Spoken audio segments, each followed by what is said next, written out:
Good day mga katart! We're back here in SM Mall of Asia and we're visiting Yabu House of Katsu. At simulan na natin sa kanilang sikat na Yabu ritual. Ano nga ba ito?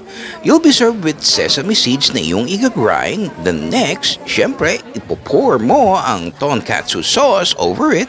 And then next, you'll mekis-mekis na nga yan. And the best part, you'll start dipping your katsu onto your special DIY sauce. And we ordered their Hire pork tenderloin katsu set na 180 grams na yung ating kinuha with unlimited rice, cabbage, soup, and fresh fruits. Starting with their miso soup na talaga nga namang with bits of tofu and seaweed. Ito naman kanilang cabbage, merong special sauce and dressing na talagang mapaparami ka. Garantisado hindi lang isang serving ang kukunin mo dahil napakalinamnam niyan at napaka-fresh pa.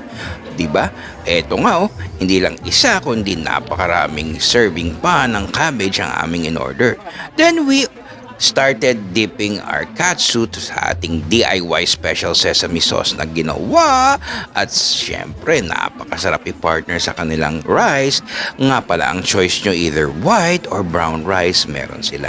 Then for finisher, we have our fresh fruits na watermelon and pineapple. Unlimited din yan.